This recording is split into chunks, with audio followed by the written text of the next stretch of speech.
Oo, narito ang 10 malinaw na talata sa Biblia tungkol sa galit puot ng Diyos, kasama ang maikling paliwanag sa Tagalog. 1. Roma 1:18.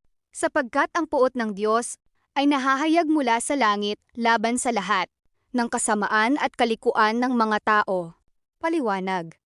Ang puot ng Diyos ay laban sa kasamaan at kalikuan, hindi sa mga taong nagsisikap na lumapit sa Kanya. Ipinapakita nito na seryoso ang Diyos tungkol sa kasalanan. 2. Juan 3:36. Ang sumasampalataya sa anak ay may buhay na walang hanggan. Datapuwat ang hindi tumatalima sa anak ay may buhay na walang hanggan. Kundi ang puot ng Diyos ay sumasaibabaw sa Kaniya. Paliwanag, itinuturo ni Jesus na ang pananampalataya at pagsunod sa anak ay may kaugnayan sa buhay na walang hanggan. Samantalang ang patuloy na pagtanggi sa Kanya ay may hatol. Pangatlo, Efeso 5:5-6.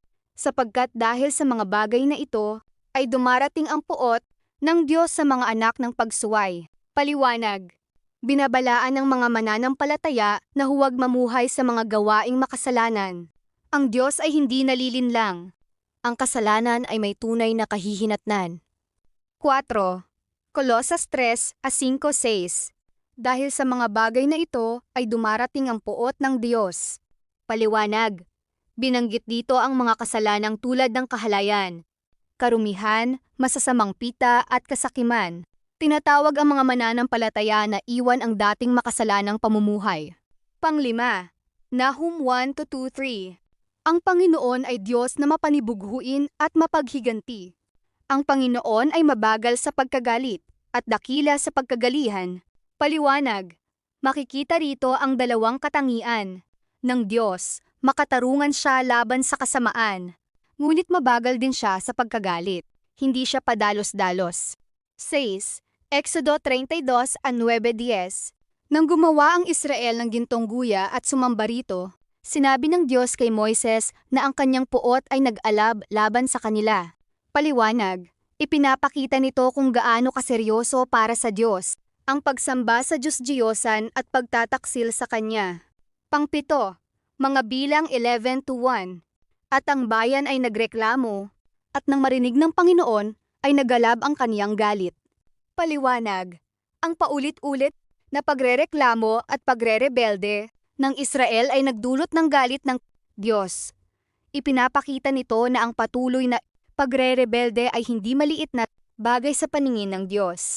Pangwalo, awit 7:11. Ang Diyos ay matuwid na hukom. Oo, isang Diyos na nagagalit araw-araw. Paliwanag, ang Diyos ay matuwid na hukom. Ang kanyang galit ay kaugnay ng kanyang pagiging makatarungan, hindi ito isang pabago-bagong emosyon, tulad ng galit ng tao. Nono, Jeremias 25:6-7. Binalaan ng Diyos ang Israel na huwag sumunod sa ibang mga Diyos, at huwag gumawa ng kasamaan, ngunit hindi sila nakinig. Kaya sinabi na kanilang pinukaw ang kanyang galit. Paliwanag, makikita rito na madalas munang nagbibigay ng babala ang Diyos bago dumating ang hatol. Ang layunin ng babala ay upang magsisi ang mga tao.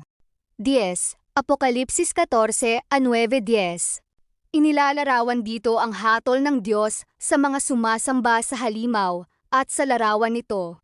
Paliwanag, ipinapakita nito ang huling hatol ng Diyos, laban sa patuloy na paghihimagsik laban sa Kanya.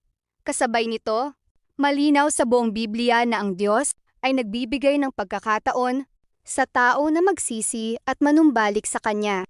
Isang mahalagang balanse, ang Diyos ay galit sa kasalanan, pero ang Biblia ay nagpapakita rin na siya ay maawain at mapagpatawad. Awit 103-8.